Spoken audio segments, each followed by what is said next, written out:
Buenos días a todos, a nuestros hermanos de la iglesia local. Un saludo y un abrazo desde aquí de nuestro local de reunión, y a todos los que nos han sintonizado a través de estos tiempos también. Queremos mandarles un saludo y decirles que les agradecemos el tiempo que nos han acompañado en estas predicaciones. Gracias, Pastor Mario, por orar para introducir nuestro sermón de hoy, que yo le he titulado El encuentro entre dos pactos. El encuentro entre la ley y la gracia, y el pasaje está situado en el Evangelio de Juan, en el capítulo 8. El encuentro de los dos pactos. Juan, capítulo 8, que es el tema de la mujer sorprendida en adulterio. Vamos a dar lectura a este pasaje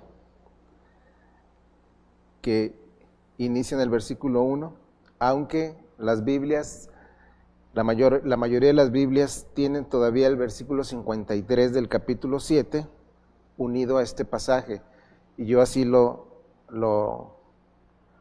voy a leer, o sea, versículo 53 del 7 y luego 8, 1 en adelante. Cada uno se fue a su casa, y Jesús se fue al monte de los Olivos, y por la mañana volvió al templo, y todo el pueblo vino a él, y sentado él les enseñaba. Entonces los escribas y los fariseos le trajeron una mujer sorprendida en adulterio, y poniéndola en medio, le dijeron: Maestro, esta mujer ha sido sorprendida en el acto mismo del adulterio, y en la ley nos mandó Moisés apedrear a tales mujeres. ¿Tú pues qué dices? Mas esto decían, tentándole, para poder acusarle.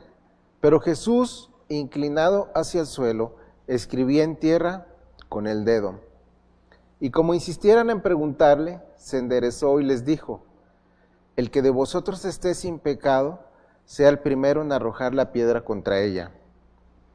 E inclinándose de nuevo al suelo, siguió escribiendo en tierra. Pero ellos, al oír esto, acusados por su conciencia, salían uno a uno, comenzando desde los más viejos hasta los postreros, y quedó solo Jesús y la mujer que estaba en medio. Enderezándose Jesús, y no viendo a nadie, sino a la mujer, le dijo: Mujer, ¿dónde están los que te acusaban?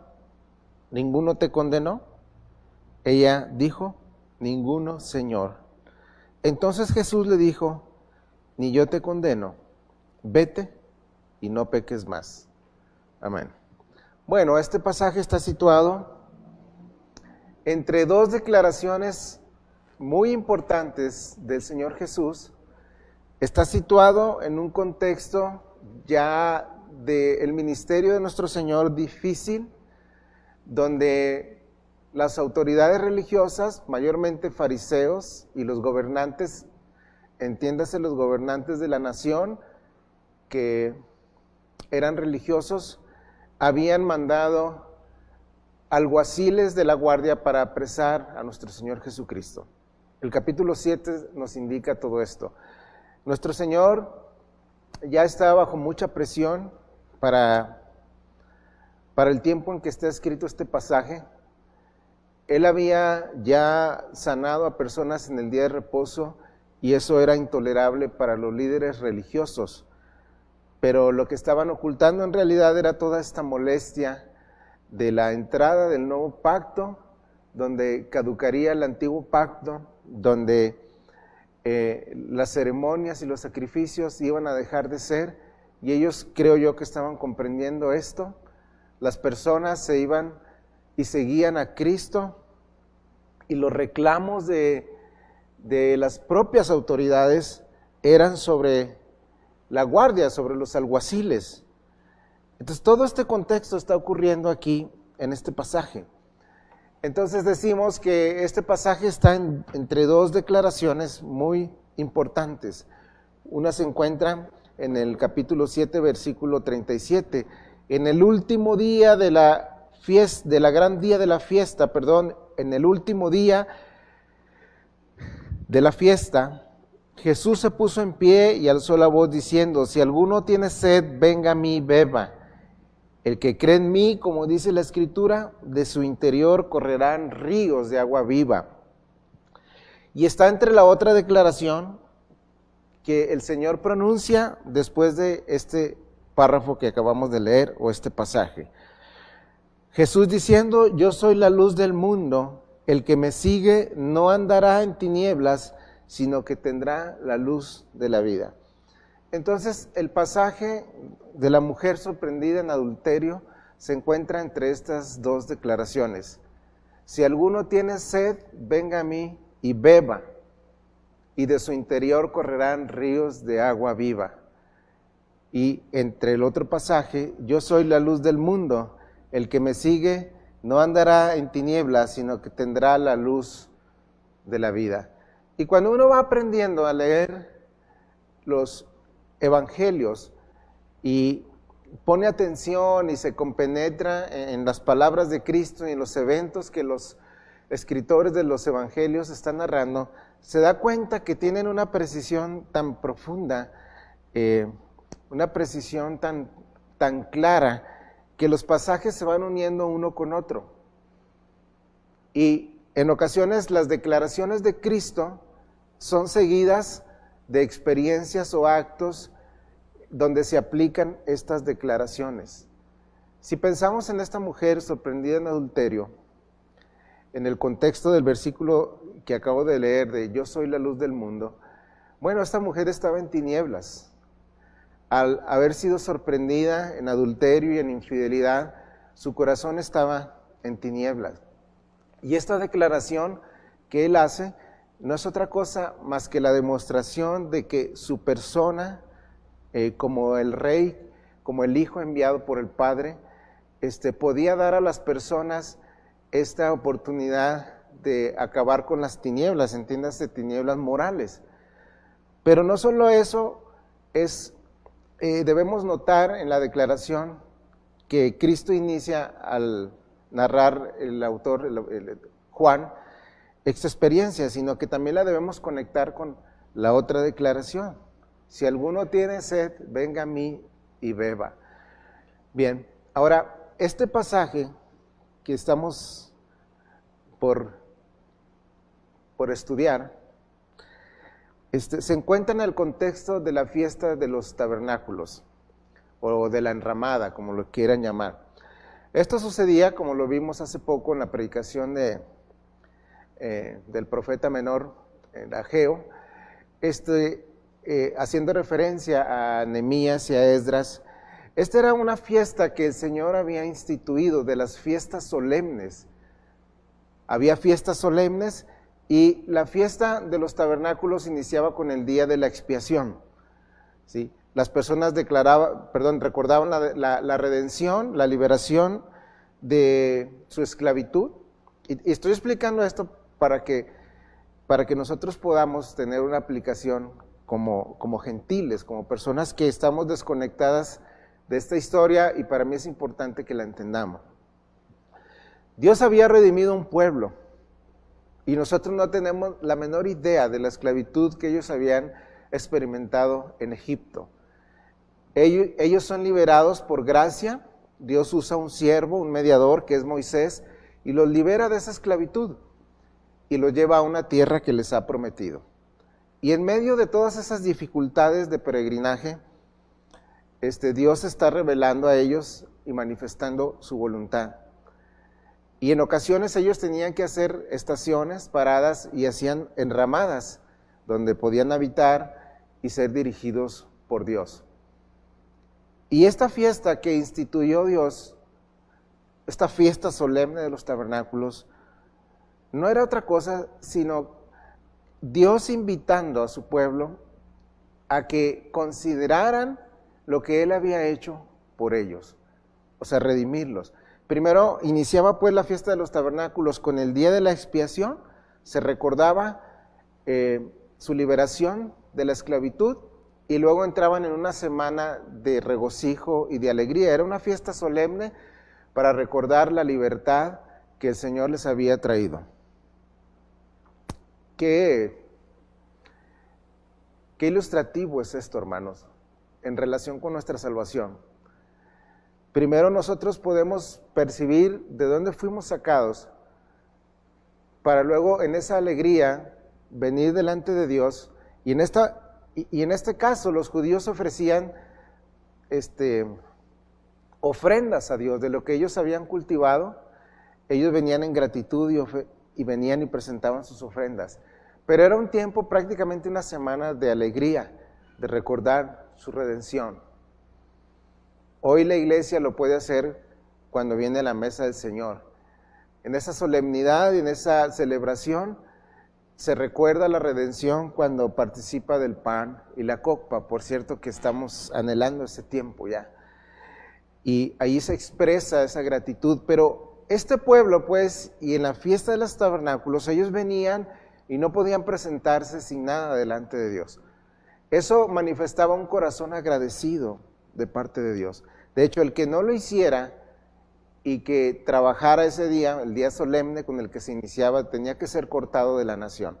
En todo este contexto se da el pasaje que estamos tratando de empezar a explicar, ¿sí?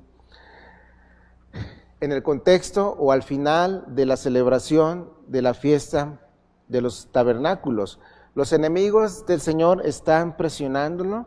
Habían mandado alguaciles para apresar al Señor por haber sanado en el día de reposo. Y estaban pues al finalizar ya la Pascua, celebrar el fin de la fiesta de los tabernáculos, perdón. Una de ellas era la Pascua, pero aquí es la fiesta de los tabernáculos. Y esto se daba más o menos en octubre. Y el contexto, pues, que tenemos aquí es inclusive el de los hermanos del Señor, con esta interrogante: ¿él irá a la fiesta de los tabernáculos? Si él había estado sufriendo, nuestro Señor, presión de parte de los líderes, ellos pudieran haber aprovechado esta fiesta que se originaba o que se realizaba en Jerusalén, donde estaban las autoridades religiosas, el Sanedrín y los fariseos. Ellos eran quienes habían mandado alguaciles de la guardia religiosa a apresar a Cristo. Estoy dando un poquito del contexto del capítulo anterior para poder entender esto. Y los alguaciles que habían ido a perseguir a Cristo para apresarlo se quedaron maravillados con los mensajes del Señor y regresan al Sanedrín y le dicen: es que ningún hombre ha hablado como él. Y el Sanedrín se molesta bastante y les dice: ¿qué, ustedes también han sido engañados? Es en todo ese contexto. Y al final de la fiesta de los tabernáculos, con esa presión que nuestro Señor tenía sobre él, es cuando inicia entonces el texto que acabamos de leer. Versículo 53, capítulo 7, vamos a comenzar. Cada uno se fue a su casa, es decir, culmina la fiesta de los tabernáculos. Las autoridades, al no ver su éxito de apresar a Cristo y llevarlo para ser juzgado, se van a su casa. No salió el plan que ellos tenían de apresar a nuestro Señor. El Señor les había dicho a sus propios hermanos en la carne, o sus medios hermanos: mi tiempo aún no ha llegado, vuestro tiempo siempre está cerca, pero mi tiempo aún no ha llegado. Todas estas palabras tienen un peso muy especial para comprender lo que está sucediendo en este pasaje. O sea, su tiempo en el cual Él debía ser crucificado no era en la fiesta de los tabernáculos, era en la fiesta de la Pascua. Todas estas verdades son importantes tenerlas en mente. Entonces, cada uno se fue a su casa y Jesús se fue al monte de los olivos, ¿sí? No se nos dice qué hizo el Señor, pero es en ese monte donde Él oraba y donde Él pronunciaba ciertos mensajes.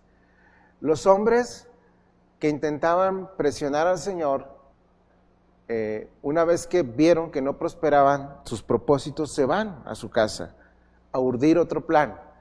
Y el Señor se retira al monte y nosotros sabemos que Él oraba en el monte y buscaba la voluntad del Padre.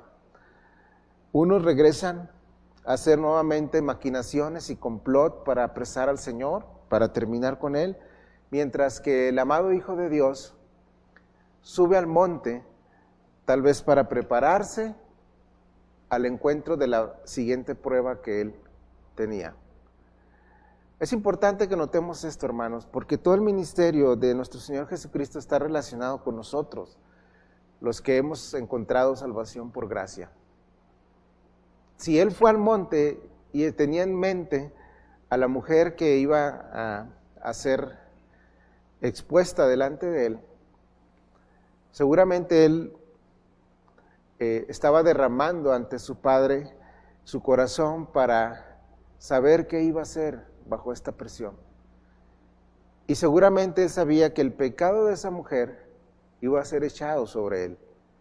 Su oración al Padre y su sumisión y su amor por los perdidos es mostrado en este pasaje de una forma muy clara, maravillosa, como lo ha hecho con nosotros y como lo hizo con nosotros cuando nos trajo a la salvación.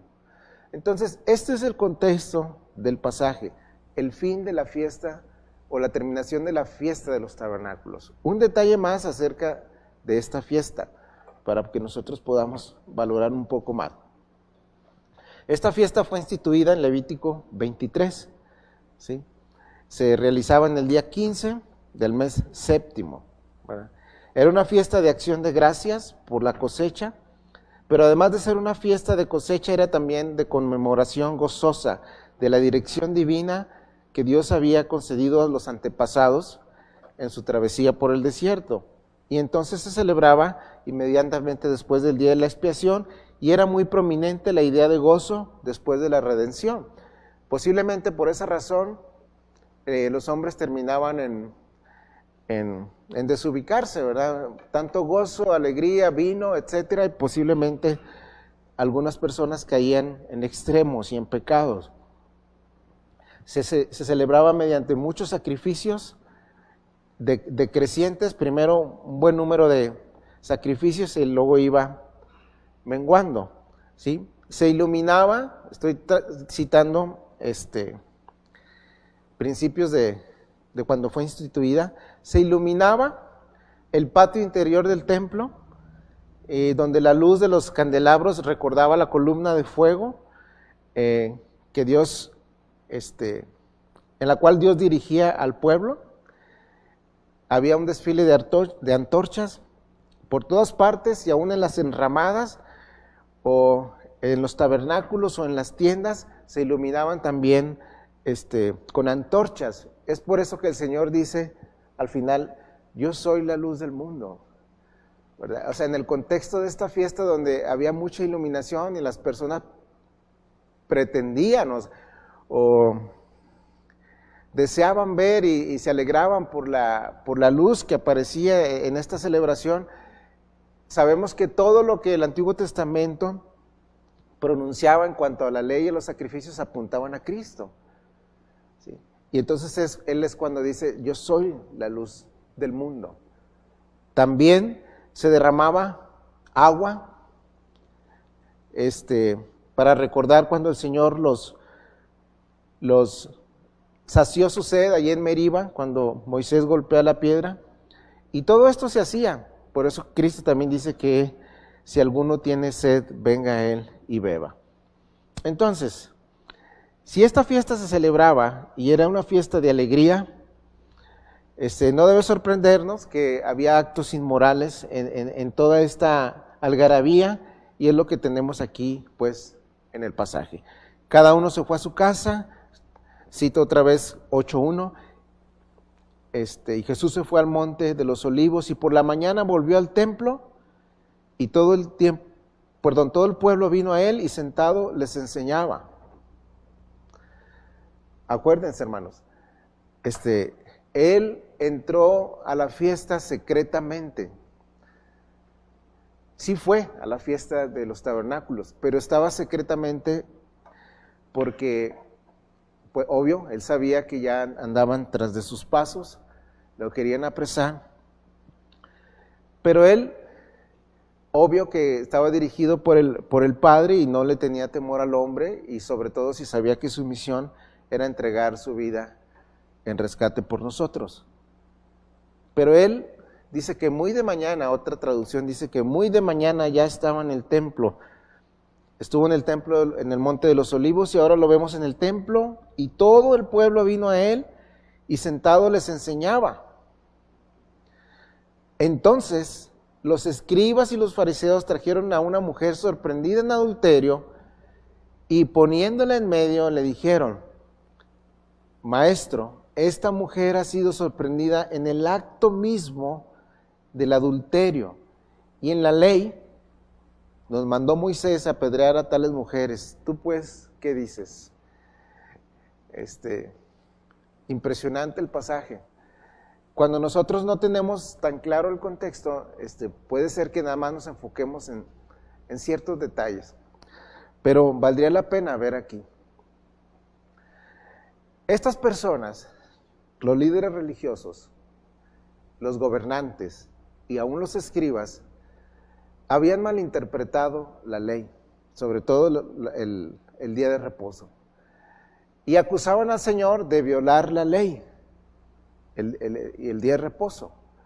Y ellos estaban en realidad, no se daban cuenta de toda la perversión que había en el corazón de ellos mismos. Es difícil, o sea, el Señor en el capítulo anterior les había dicho que lo querían matar. En el capítulo 7, versículo 19. Dice lo siguiente: ¿no les dio Moisés la ley y ninguno de vosotros la cumple? Fíjense, desde ahí vemos la conexión del pasaje. Cristo va a demostrar que nadie puede cumplir la ley.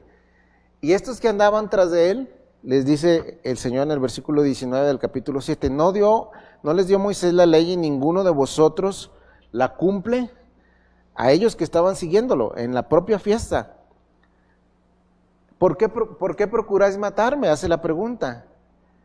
Y respondió la multitud y dijo: demonio tienes, ¿quién procura matarte?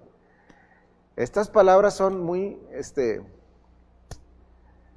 ilustrativas, como cuando alguien nos acusa de algo y está en lo correcto y hay una perversión en nuestro corazón, nos enojamos, ¿verdad?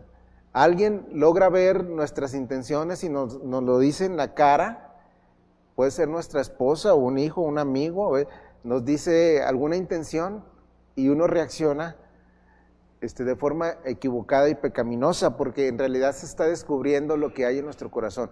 Dos cosas les dice el Señor a estas personas: ninguno de ustedes puede cumplir la ley, y les voy a demostrar que en su propio corazón hay intenciones de violar el mandamiento de no matarás. Ustedes me quieren matar. Y ellos se expresan con rapidez e ira: tienes un demonio, ¿quién te quiere matar? Era el grado de perversión y de oscuridad y de tinieblas que prevalecía en los líderes religiosos de aquel entonces. Y se está demostrando aquí. Traen a la mujer misma sorprendida en el acto del adulterio. Recordemos, Cristo está muy temprano predicando en el templo, ha finalizado la fiesta de los tabernáculos, seguramente había excesos, y una mujer fue sorprendida en el acto mismo del adulterio. Tal vez hasta sabían dónde estaba y la siguieron y urdieron un plan. Seguramente solo la guardia del Sanedrín tenía esa autoridad de entrar a una casa y aprisionar a alguien que violara la ley, y lo llevan delante del Señor. Por eso he titulado yo aquí a este sermón: el encuentro entre dos pactos. Y sí, verdaderamente, el Señor había indicado que las personas que fueran sorprendidas en adulterio fueran muertas, fueran apedreadas. Deuteronomio 22:22. Vayamos allá, los que... Y Cristo, nuestro Señor, no iba a violar la ley que Él mismo dio. No iba a estar en desacuerdo con la ley.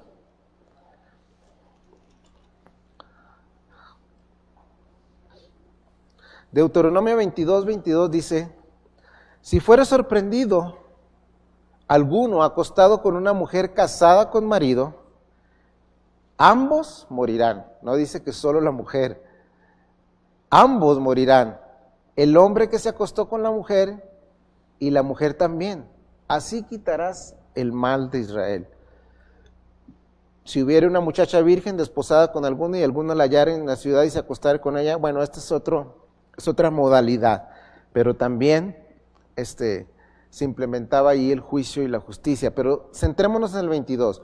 Si fuera sorprendido alguno acostado con una mujer casada con marido, ambos morirán. El hombre que se acostó con la mujer y la mujer también. Así quitarás el mal de Israel. ¿Qué le parece? ¿Qué le parece si hoy en día se aplicara esa ley? Expliquemos un poco de esto, ¿verdad? Por sobre todas las cosas, la ley moral de Dios continúa vigente y tiene un propósito, que es los 10 mandamientos que encontramos en el libro de Éxodo. Pero luego se derivan, por eso se llama Deuteronomio, nomios, ley, deutero, segunda o segunda ley, donde se hacen implicaciones sobre los 10 mandamientos, vamos, si son extensiones de los mandamientos, y tenían que ver con la regulación de la vida de una nación. Vamos, era una ley civil mezclada con ley moral. Si Éxodo, el 7º mandamiento, decía no adulterarás, bueno, aquí está extendido y explicado de parte de Dios para la nación. Y la Guardia Civil y los ancianos tenían el derecho de hacer un juicio, y si la persona en realidad había sido sorprendida en adulterio, tenía que ser muerta. Así quitarás el mal de Israel. ¿Sucedían estas cosas? Hago una pregunta. Pues eran leyes civiles y morales, ¿sí? Así como cuando una persona cometía el anatema o blasfemaba a un falso profeta, recordemos cómo fue muerto a pedradas Acán, ¿verdad? Acán, allá en el libro de Josué. Recordemos cómo fue la muerte del primer mártir, Esteban. ¿Cuál era la acusación? Que él había blasfemado. Entonces los judíos se tomaron la libertad de aplicar una ley porque decían que Esteban estaba blasfemando contra Dios. Mentira, ¿verdad? Era un hombre lleno de gracia que les predicaba el evangelio, pero toda esta corrupción se encuentra en una persona que no comprende para qué fue escrita la ley y para qué fue dada la ley. En el Antiguo Testamento, hermanos, podríamos resumir, sin tratar de ser simplista, lo siguiente. Vemos a un Dios creador, amoroso, revelando su voluntad para con el ser humano, para traerlo nuevamente hacia Él. Lo vemos desde la primera caída. Dios revelándose para traer hacia Él a las personas, a una redención, a una salvación. Lo vemos con un hombre nefasto y con un corazón tan desviado como Caín. Dios también interesado en hacerlo volver hacia Él. Redimirlo, perfeccionarlo, madurarlo para el reino nuevo que vendrá. Y así podemos decir que la ley en realidad fue introducida, como dice el Nuevo Testamento, a causa del pecado. La ley moral, Dios no la dio para que nos diéramos cuenta de nuestra pecaminosidad, jamás la dio para que el hombre se salvara, porque no puede el hombre cumplir la ley. Ningún hombre puede ser justificado por guardar la ley, porque no puede guardar la ley. Y ese era el engaño tan profundo de estos líderes religiosos. Y están citando la ley y trayendo a una mujer sorprendida en una falta a la ley ante el Señor, al Señor que había dado la ley. Y parece extraño que las personas que se autoproclaman moralmente mejores que otras, son aquellas que en realidad tienen la mayor necesidad de la gracia de Dios.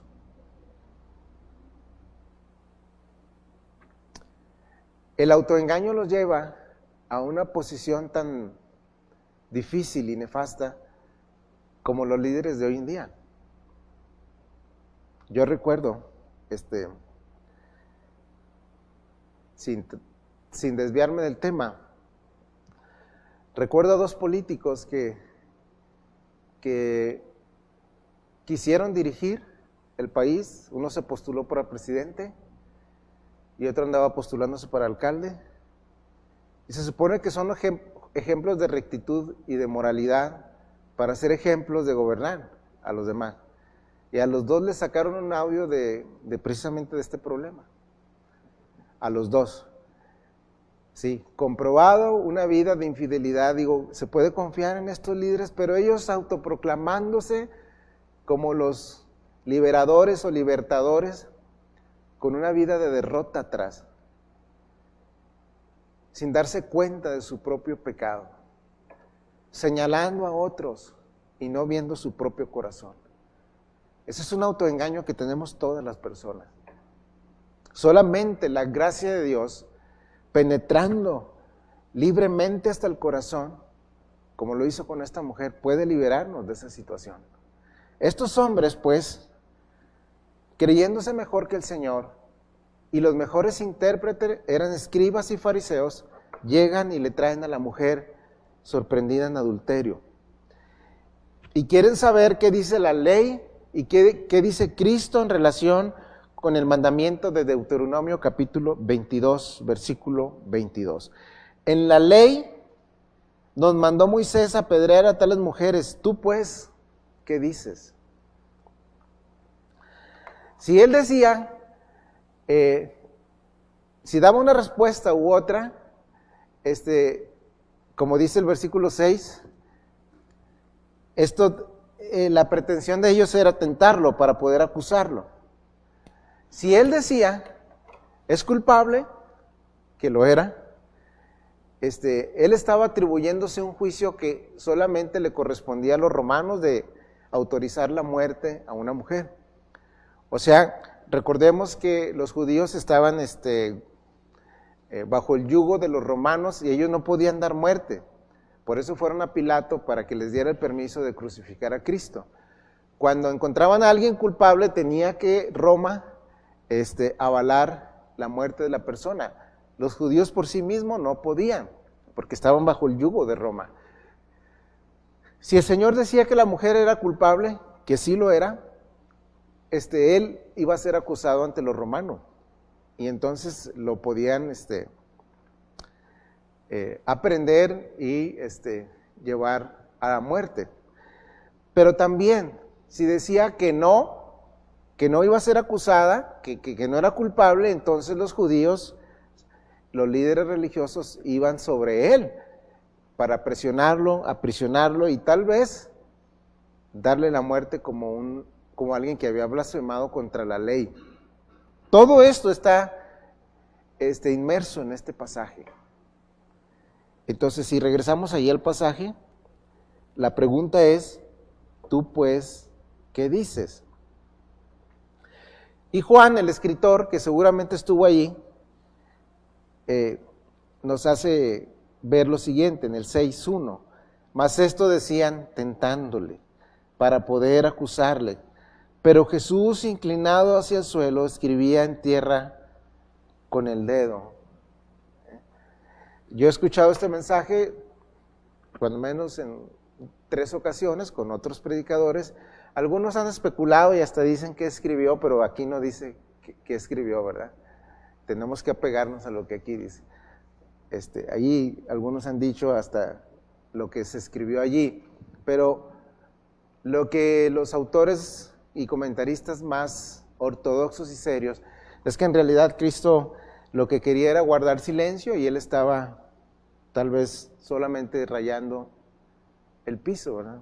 La tierra ahí, guardando silencio, un silencio que ya estaba actuando entre todas las personas que estaban allí.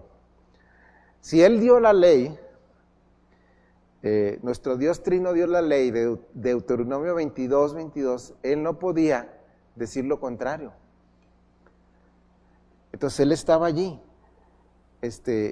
guardando un silencio solemne, ¿verdad? Y las personas O sea, estaba mostrando su majestad y esta transición del nuevo pacto, ¿verdad? Esta maravillosa verdad de que el nuevo pacto está instituido sobre mejores promesas, que lo veremos al final de este sermón. La ley nos condena a todos. No tenemos que ser adúlteros. Todos cometemos pecado. Todos a diario, aún después de que hemos sido bendecidos con la salvación, tenemos errores y faltas. Y se debe comprender eso. Pero aquí había un acto deliberado de una mujer sorprendida en adulterio y la ley decía que debía morir junto con el hombre y se les daría muerte, posiblemente con piedras, que era lo que entendemos, o estrangulada, o no sabemos. Pero la ley determinaba que este pecado debía ser tratado, debía ser sentenciado. Eso decía la ley. ¿Tú qué dices?, le dicen al Señor. Y él continúa allí y no respondía. Y este es uno de los silencios que el Señor guardó con mucha solemnidad. En otras partes, él dijo, yo tampoco les voy a contestar. O sea, él siempre contestó rápido. Aún en las preguntas donde lo querían atrapar, él contestaba rápido. Yo tampoco les voy a contestar, en ocasiones les dijo así. No les voy a decir de dónde viene esto. Tus milagros y tu poder, no les voy a decir. Pero este es uno de los silencios que el Señor guarda. Y no sabemos qué había en la mente del Señor. Al guardar el silencio y estar recordando lo que la ley decía acerca de una mujer y hombre sorprendido en adulterio. Esto lo estaban diciendo para poder acusarle. Fíjese todos los detalles que nos da el texto. Fariseos, saduceos y escribas se supone que eran los guardianes de la ley, pero ellos no tenían ninguna intención, por lo que el texto dice, de que la ley y el corazón de Dios fuera vindicado. Si así hubiese sido, no se lo hubieran llevado a Cristo. Ellos hubieran hecho lo que sabían que debían hacer. En realidad su intención era hacer caer al Señor. Su perversión era esa. No tenían deseos para nada de cumplir la ley de Dios para honrarle. Ellos querían lastimar y aprender y terminar con nuestro Señor. Querían acusarlo, querían ir tras de Él. Y el Señor ese silencio lo guarda tal vez para que las personas empezaran a hacer conciencia de su perversidad y de su maquinación y de su pecado y esa dureza de siempre estar fastidiando y molestando a otros y no mirar la propia condición de nuestro corazón. Y ahí el Señor pues está guardando un silencio muy santo y está en tierra e insiste en ellos, tal vez los más cercanos, como insistieran en preguntarle, se enderezó y les dice, el que de vosotros esté sin pecado, sea el primero en arrojar la piedra contra ella, y vuelve a inclinarse de nuevo hacia el suelo y siguió escribiendo o rayando ahí en tierra. Ahora el Señor les deja a ellos lo que la ley verdaderamente decía acerca de ellos. El que esté, bueno, es que esta frase la hemos dicho y por años, pero no es así citada. El que esté libre de pecado, que arroje la primera piedra, así le decimos. Y ese es el significado que tiene el texto. El que de vosotros esté sin pecado, sea el primero en arrojar la piedra contra ella. Así eran los líderes y así son las personas religiosas. Solo cuando uno mira estos detalles, de alguna forma logra ver la condición trágica en la que estaban estos corazones, hundidos en la maldad. Poco antes le habían llamado a él le habían dicho a nuestro Señor bendito que tenía un demonio. Y solamente así se puede comprender la reacción del Señor. O sea, este silencio. O sea, era tanta la perversión de estos hombres y su maldad, su autoengaño, que el Señor solamente lo trata con el silencio. Se agacha y está ahí tratando de que ellos se den cuenta en el pecado en el que estaban. Y alguno puede pensar, hermano, una vez que el texto nos dice que empezaron a arrojar las piedras y se fueron, no es que estuvieran convencidos de su pecado, porque lo demuestran los siguientes pasajes. Lo que ellos estaban convencidos es que fueron derrotados por la sabiduría y la gracia de Dios.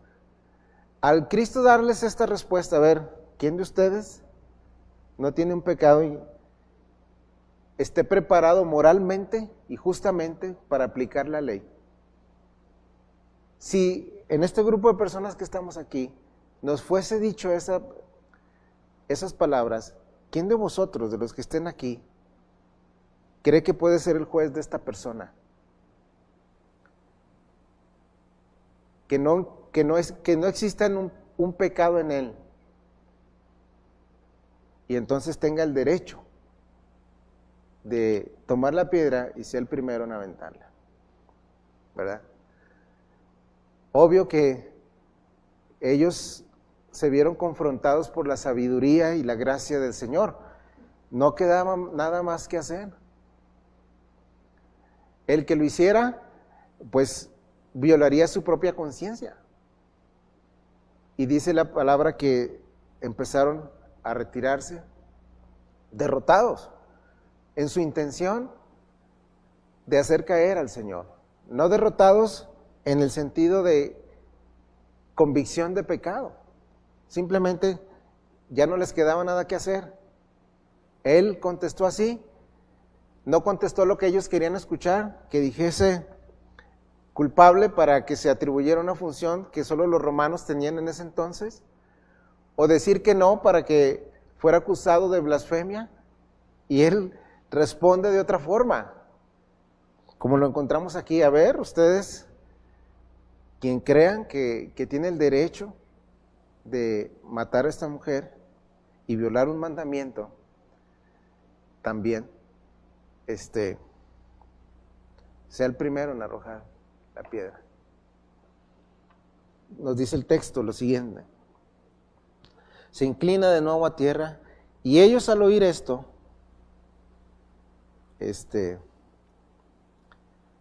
acusados por su conciencia, se alían uno a uno, comenzando desde los más viejos hasta los postreros. Solo quedó Jesús y la mujer que estaba en medio.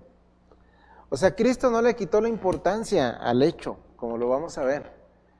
No es que él pasara por alto esta situación. Lo que pocos pudieron ver y comprender es lo que Cristo empezó a hacer en su ministerio, llamar a los hombres hacia él. ¿Sí? El Evangelio de Juan nos dice que la ley al inicio de su Evangelio, la ley por Moisés fue dada, pero la gracia y la verdad vinieron por Jesucristo. Y aquí se está demostrando.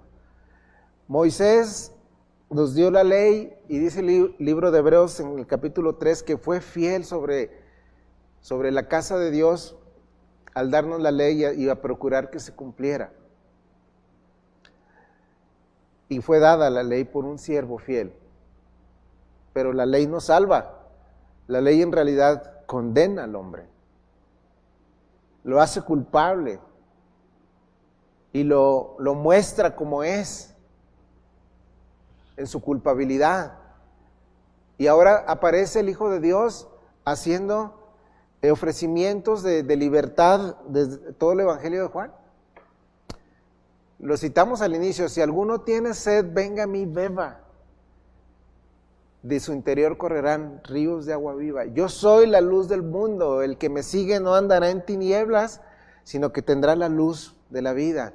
Y entonces los llamados de Cristo hacia su persona están mostrando la aparición y el resultado del nuevo pacto que venía a instituir.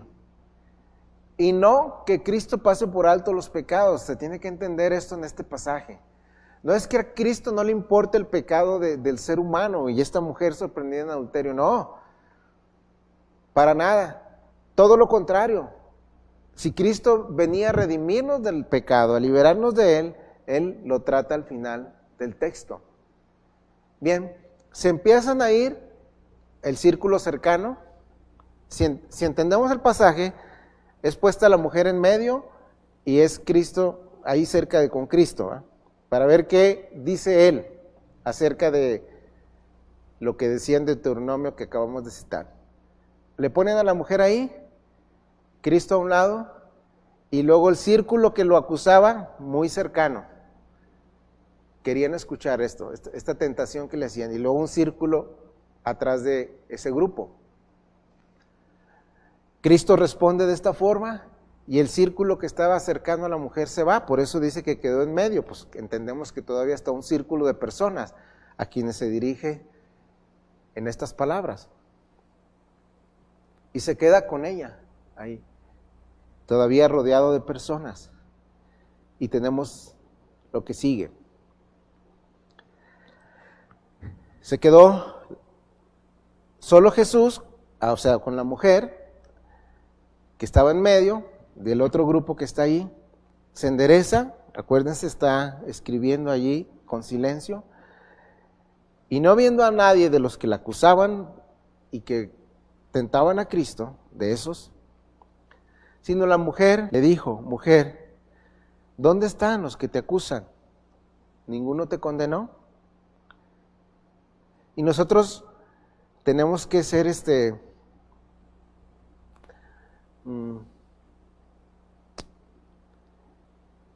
tenemos que ver todo lo que hay aquí, insistentes en el texto.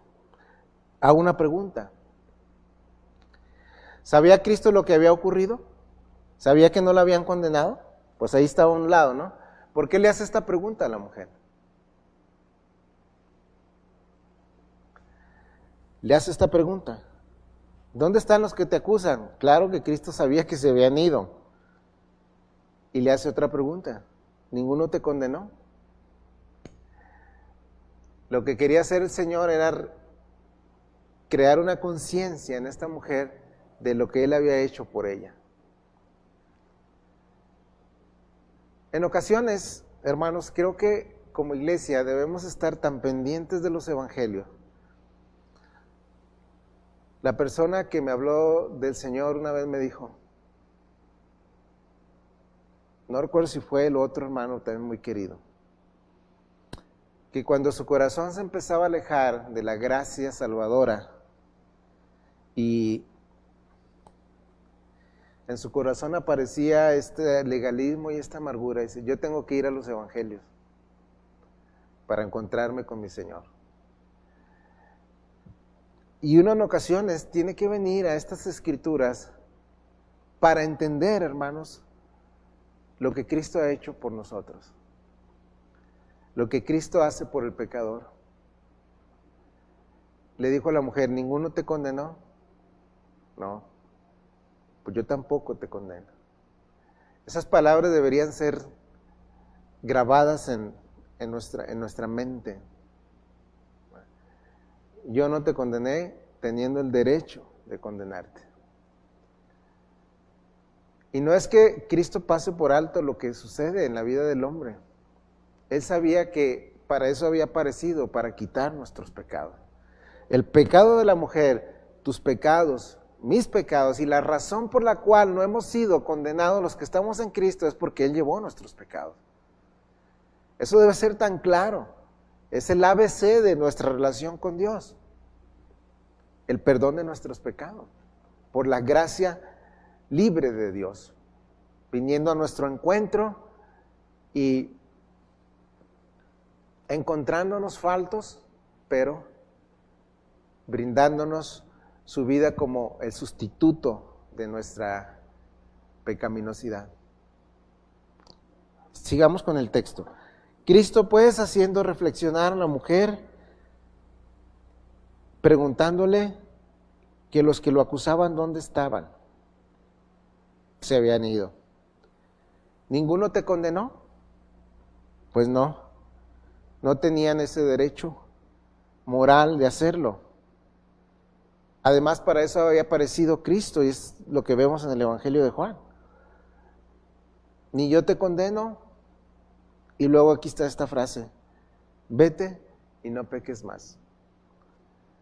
O sea, no es de que Cristo le perdona las cosas que hace para que luego la persona crea que todo sigue igual. No, vete y no peques más. Esto, hermanos, este encuentro entre la ley y su severidad y la gracia es el encuentro entre dos pactos. Por una parte, la ley se cierne sobre nosotros con una sentencia clara: maldito todo el que no permaneciere en las obras de la ley para hacer lo que en ellos está escrita. Y ya que por la ley ningún ser humano puede ser justificado delante de Dios. Santiago lo maneja de esta forma: la ley es un compendio de varios mandamientos, y violas uno, eres culpable de toda la ley. Y el Señor le está mostrando la gracia salvadora y la luz que Él trae a una persona, como sigue el siguiente versículo, como lo denota el siguiente versículo. Esta mujer estaba en tinieblas, y hay oportunidad para cualquier clase de pecador de salvación y de no condena si se encuentra con Cristo y escucha el ofrecimiento de Él de ser su Salvador. Yo vine para que no seas condenado, estoy parafraseando. Yo vine para liberarte de esa culpabilidad, y también vine para que ya no sigas en tinieblas, para que no peques más. No solo puedo llevar tu pecado, no solo puedo liberarte de esas tinieblas y de esas tendencias lujuriosas o pecaminosas que tienes como ser humano. Te puedo liberar de ellas y te puedo dar la luz de la vida. Llevo tu sentencia, soy tu Salvador, y además te puedo dar una nueva vida. Es lo que le está diciendo aquí a la mujer. Entonces, no le quitó el pecado, no le quitó la importancia al pecado de la mujer, tampoco abolió de forma expresa el séptimo mandamiento, sigue estando vigente. Ni tampoco descartó la ley que exigía la pena de muerte para esas ofensas. Por el contrario, sin implicar de ninguna forma personalmente que deseara la muerte de la mujer, como sí lo hacían los que habían llevado. Sí notamos, hermanos, cómo se muestra el corazón de una persona que no tiene la gracia. Desea la muerte de otros que fallan, pero la de ellos no, ¿verdad? Y Cristo, como dice este evangelio, que no vino al mundo para condenar al mundo, sino para que el mundo sea salvo por él. Y nosotros encontramos expresiones parecidas en los profetas del Antiguo Testamento, de que Dios no se alegra en la muerte del pecador, más cuando éste va al infierno y una pena eterna. Dios no es que está esperando que alguien muera para burlarse y reírse y refundirlo en el mismo infierno, no, Él tiene un corazón de carga por el pecador, y por eso manda a su pueblo a que seamos atalayas y que avises al pecador de su camino. En uno de los versículos más controversiales del libro de Ezequiel, Él le dice a la nación que le anuncia al pecador el estado y la condición de su alma, porque si no lo hace, dice, yo demandaré la sangre de tu mano. Y no es que seamos culpables de la condenación de alguien, sino que se nos demandará de que no pudimos ir a brindarles el evangelio que nosotros hemos recibido. Entonces Dios tiene esta carga por el pecador y por su muerte, y no se agrada de la muerte del pecador. Su corazón de amor noble y santo no es que esté como el corazón de estos líderes, ¿verdad? Mátenla ahí mismo, que sea condenada, no, su corazón es mostrado en el Hijo de Dios. Nada hago yo por mi cuenta, decía en el capítulo 5, sino lo que he visto de mi Padre, eso es lo que hago. Mi Padre hasta ahora trabaja y yo trabajo. Su función, salvar a las personas. Y aquí lo encontramos, en este concepto maravilloso, en esta verdad tan gloriosa. No se alegraba de la muerte de esta mujer, como ellos sí lo hacían. Como si la ley fuera aplicable a cualquier caso y determinado. Lo cual, dice un autor, desde luego ellos, los acusadores, no deseaban en realidad vindicar la ley de Dios. Ellos querían tentar al Señor. Y entonces al finalizar del 10 y 11 vemos la compasión del Señor, vemos toda esta gracia derramada sobre esta mujer. Y él deseaba a Cristo grabar en la mujer el gran favor que le había otorgado al hacerle estas preguntas, pues, y estamos terminando. ¿Dónde están los que te condenaban? Y ella podía responderle, pues se fueron. Como si el Señor te preguntara a ti, ¿dónde están los que te condenaban? O a mí. Bueno, gracias a Dios, aquel que me condene, pues también está condenado. Todos estamos condenados al fallar la ley moral de Dios. ¿Dónde están los que te condenaban? Bueno, yo tampoco te condeno. Jesús no repudió a esta mujer, ni la condenó como indigna del reino. Con esto estamos terminando. Ninguna clase de pecado, ni ningún pecador,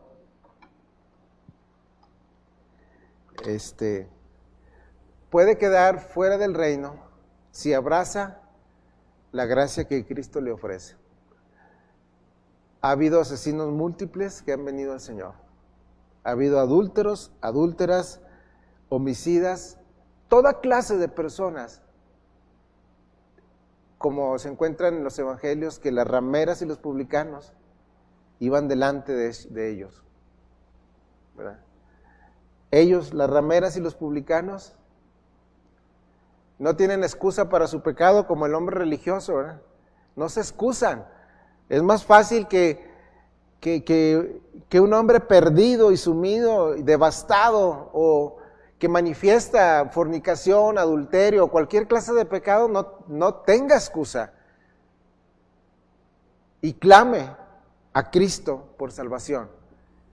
Pero qué difícil es que aquellos que confían en sí mismos y en las riquezas entren en el reino de Dios. Palabras de nuestro Señor. Entonces, las preguntas que Cristo hace a la mujer son para grabar en ella el beneficio que había recibido de parte del Hijo de Dios.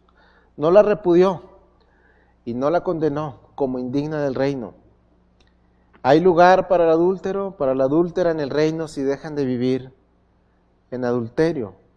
Pero ¿cómo pasa esto, hermanos? Dijimos que este es como si fuese el encuentro de los dos pactos, ¿verdad? La ley demandaba la muerte del pecador, pero la gracia y la verdad también nos habían dicho que había una promesa de salvación, instituida o constituida desde Génesis 3:15, en la caída del hombre, la simiente de la mujer. Y eso viene explicado, y con eso terminamos, en el libro de Hebreos, capítulo 8. Se encuentran estos dos pactos, ¿verdad? La ley sentenciando a la persona por sus pecados, cuales sean, aunque fuera solo uno, pero la gracia y la verdad manifestándose en la persona de Cristo. Y era algo con lo que batalló tanto el pueblo judío. Y nosotros también batallamos tanto para comprender la esencia y la profundidad de la gracia de la salvación cuando nos ha sido dada al corazón. Todavía el hombre en sus faltas y en su imperfección, en sus caídas, pierde el gozo de su salvación, duda de si Dios lo ha salvado, camina en tristeza porque no logra comprender que los que están en Cristo no son condenados. Ninguna condenación hay para los que están en Cristo. Esas palabras tardan en llegar a ser nuestra alegría y en venir, quizá no en una fiesta anual, a recordar la redención, pero cada semana venir y en la mesa del Señor o en nuestro culto de adoración estar agradecidos y llenos de alegría por lo que Cristo ha hecho por nosotros. Librarnos de la condenación, morir en nuestro lugar y darnos la luz de la vida, ojos para ver la gracia de Dios y lo que nos espera en el reino futuro. Entonces, este pasaje de Juan 8, del encuentro entre la ley que condena al hombre y el Hijo de Dios llevando la condenación sobre el pecado de la mujer, podríamos apoyarlo en lo que dice Hebreos 8:6, hablando del ministerio del nuevo pacto. Pero ahora tanto mejor ministerio es el suyo, cuanto es mediador de un mejor pacto, establecido sobre mejores promesas. Una pausa. La ley decía que el hombre que hiciera estas cosas va a vivir por ellas. Y la promesa del nuevo pacto se trata de lo siguiente: porque si aquel primero pacto de la ley hubiera sido sin defecto, ciertamente no se hubiera procurado lugar para el segundo.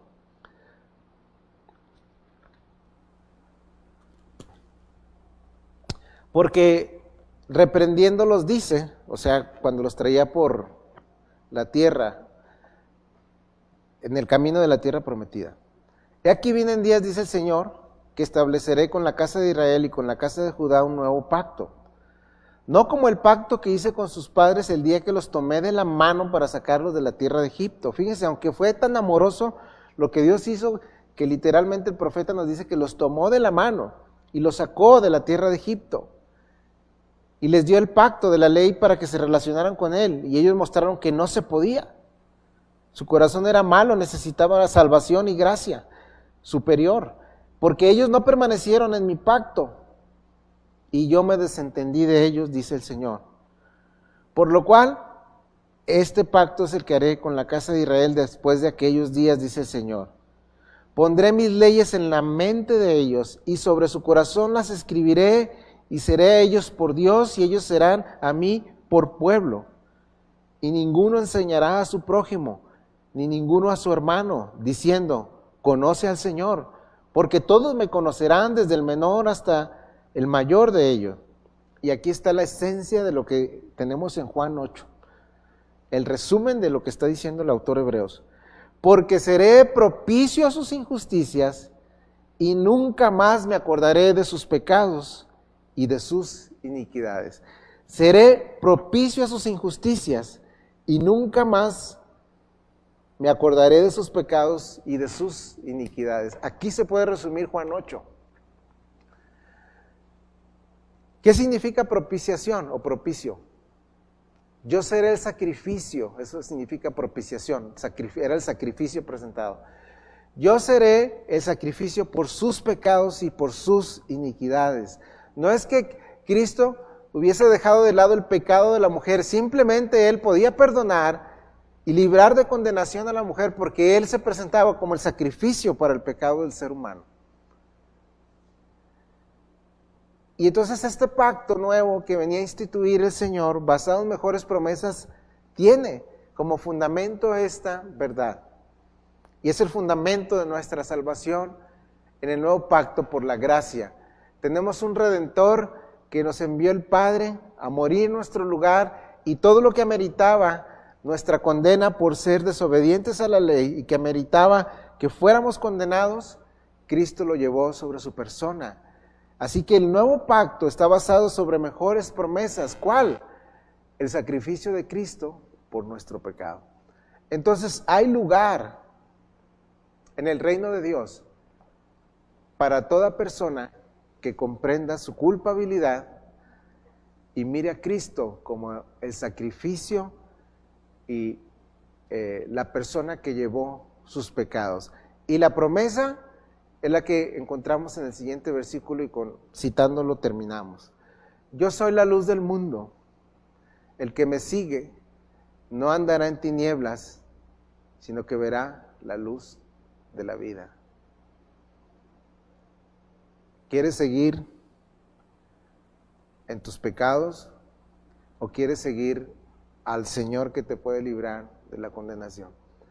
Él te promete libertad en relación con su sacrificio por ti y una nueva vida y una liberación de esos pecados que tú tienes. Míralo así, y en gratitud puedes tú también aceptar como esta mujer el ofrecimiento de Cristo, ser liberado de la condenación y ser libre de las tinieblas. Eso te ofrece el Evangelio de Cristo. Eso nos ofrece y eso hizo con nosotros cuando comprendimos la situación de nuestra vida. El Señor bendiga su palabra. Oraremos para finalizar esta predicación. Padre, te damos gracias por este pasaje. Nos ha recordado la gran salvación que tenemos en Cristo, como es descrita en el libro de Hebreos. Gran salvación. Hombres tan culpables, quizá no en el mismo pecado que esta mujer, pero con cuántos otros pecados no nos encontraste, Señor. Pero gracias porque tu luz vino a nuestra vida.